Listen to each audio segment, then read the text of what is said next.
Bonjour tout le monde. Aujourd'hui je vous retrouve pour une nouvelle vidéo.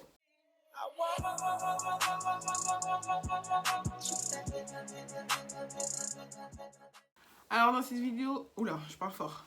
Alors dans cette vidéo je vais vous parler un petit peu de mon parcours avec le code. Et dans une prochaine vidéo je vous parlerai du permis. Donc si vous êtes intéressé, n'hésitez pas à vous abonner. Parce que je pense que ça peut en intéresser plus d'un. Moi quand je devais passer le code, je regardais plein de vidéos sur YouTube et tout. Et voilà, j'espère que ça vous aidera. Alors d'abord je vais vous parler de mon parcours avec le code et tout. Ensuite je vais vous donner des conseils, des petits conseils qui m'ont beaucoup aidé. Et enfin la suite en fait, qu'est-ce qui se passera genre après, enfin qu'est-ce qui se passe maintenant plutôt. Et voilà. Alors moi le code, d'abord je me suis inscrite à l'auto-école comme tout le monde. Je suis partie... Je me suis inscrite quand? Je crois à la dernière année du bac. Je me suis inscrite en 2019. Je me suis dit, ouais, c'est bon. Là, j'ai le bac. Maintenant, le code. Je me suis inscrite, mais franchement, j'y allais jamais. Au début, pendant les vacances d'été, je crois, j'avais essayé d'y aller en salle. J'ai fait quoi, 2 semaines peut-être. J'y allais chaque jour et tout, mais c'est trop chiant. Le truc, il est là. Réponse A, B ou C. Dans telle situation, A, B ou C. En plus, mon école, elle est un peu... Enfin, c'est pas les nouvelles, genre avec la télécommande, même pas. Tu dois cocher et tout et tout. C'était long, 1 heure de truc, 1 heure, non. Oh, c'est trop. Par contre, c'est bien parce que du coup, là-bas, vous avez quelqu'un qui vous explique dans la vraie vie, en fait, pourquoi c'est pas bon, les situations, etc. quand vous comprenez pas. Bon. Moi, ça me correspondait vraiment pas. Et j'ai abandonné, en fait. Clairement, j'ai laissé tomber. Je me suis dit, vas-y, nique. C'est pas grave. On verra ça après. En plus, là, du coup, j'entrais dans des études supérieures. Donc, j'avais vraiment plus la tête à ça. Ensuite, il y a eu le confinement. Yay! Coronavirus! Il y a eu le confinement en mars. Et genre, je faisais grave ma vie. Parce qu'en mars, en soi, j'aurais pu me dire, vas-y, fais ton code, on sait jamais et tout. C'est l'occasion de ta vie. Profites-en, tu fais rien.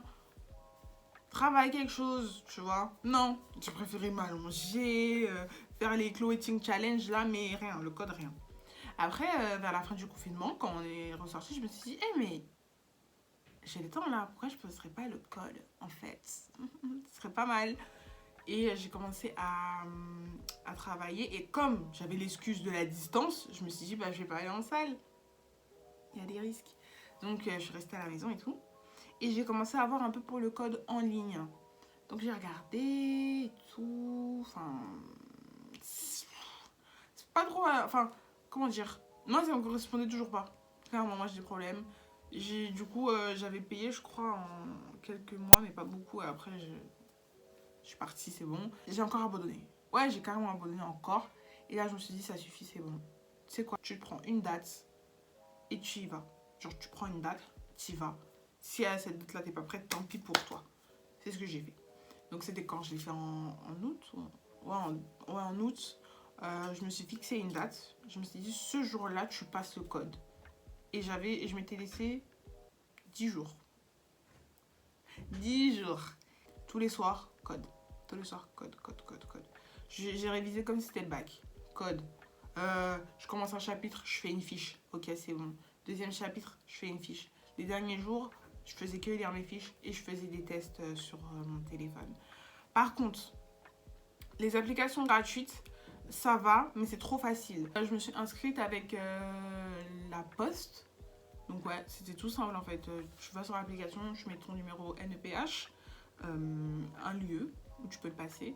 Et après, t'as ta date, tu payes, je crois que c'est 30 euros. Ouais, je crois que c'est 30 euros. Ça va. Et voilà, après je suis partie le passer. Je l'ai raté à, je crois, 34 sur 40. Mais après, je l'ai eu, donc voilà. C'était... Et ouais, si vous le ratez, n'attendez pas, hein. Genre, reprenez une date directe après, parce que sinon vous allez oublier. Surtout quand c'est comme ça, 34 sur 40 pour une question, j'avais pas mon code. Ça va pas ou quoi? Je l'ai repassé et je l'ai eu. Donc voilà, ça c'est un conseil déjà à l'avance. Maintenant on passe à la partie conseil. Les applications que j'ai utilisé DigiSchool. C'est ça non? Le code par DigiSchool au début. Hein, pour les trucs de basique, panneau, nanana. Mais après, je suis vite passée à autre chose. J'ai utilisé le carnet, en fait, le petit carnet qu'on m'a donné à l'auto-école. Donc, je révisais tous les chapitres, etc. Et ça allait, franchement ça va, hein. C'est assez bien organisé au final, en tout cas celui de mon auto-école. Après je pense que vous pouvez le retrouver sur internet, hein. C'est des trucs, ça passe partout. J'ai pas investi dans une application pour passer les tests, parce que je me suis rendu compte que ça sert à rien, je perdais plus mon argent qu'autre chose. Après si vous préférez investir dans une application, peut-être mentalement vous allez vous dire attends je mets de l'argent dedans, je suis obligée de terminer, faites-le. Vous le prenez pour un mois, parce que moi franchement je l'ai fait en 10 jours, c'est totalement possible. Avoir son code en 10 jours, c'est totalement possible. Là c'est sans partenariat, sans les trucs là de... Anyways, l'application par contre qui est super bien et 100% gratuite, c'est 1001 routes. Genre, c'est pas très connu, mais dedans, t'as vraiment toutes les questions du code. Et pour vous dire, au code, je suis tombée sur quelques questions que j'avais fait avec cette application-là. Donc, c'est trop, trop bien. T'as tous les trucs, t'as des tests blancs, dans les temps et tout, et tout. Vraiment, c'est trop bien. Super bien. Donc, ça s'appelle 1001 routes. Téléchargez cette application. Téléchargez-la. Trop bien. Quand je suis tombée dessus, j'étais tellement contente parce que j'en ai fait des applications. DigiSchool, blablabla, blablabla. J'en ai testé plein. Mais celle-là, c'est la seule qui en vaut la peine. Et je l'ai découverte, je crois, que 3 jours avant de passer mon code. 3 ou 4 jours. Et c'est trop bien. Les tests, ils sont en temps réel. T'en as d'autres que tu peux faire à ton rythme. Il y a les thématiques. Tout est gratuit. Tu peux faire toutes les thématiques gratuitement. T'as pas besoin de déverrouiller quoi que ce soit ou quoi. Tu fais ton truc. Period. Quand vous vous y mettez, mettez-vous-y directement à fond parce que après c'est terminé. Après vous passez à la conduite, genre la conduite. Vous voyez pas, il y a des gens un peu, ils ont le permis. Pourquoi nous on l'aurait pas, hein? Franchement, oh quand même, charisme. Dernière partie, la suite. Bah là, actuellement je suis en train de passer, enfin, genre je termine mes heures de permis, je vais bientôt l'avoir normalement si je veux. Je vais vous faire une bête de story time par rapport à ça parce que je pensais pas je pensais pas faire partie de celles qui galèrent en fait. C'est même pas que je suis nulle, c'est tout ce qu'il y a autour. Enfin bon, vous comprendrez, j'ai pas eu de chance entre le confinement, déconfinement et tout. Pire moment pour passer son permis, pire moment. Je ferai une petite story time permis, donc si vous voulez un peu savoir comment ça se passe ou quoi, mon parcours, les conseils aussi que j'aurai à vous donner par rapport au permis, subscribe. C'est déjà la fin de cette vidéo, j'espère qu'elle vous a plu. Si vous avez plus de questions par rapport au code ou des trucs que j'ai pas dit, n'hésitez pas à venir me DM sur Instagram. C'est juste là. N'oubliez pas de laisser un like, de vous abonner, de me suivre sur Instagram.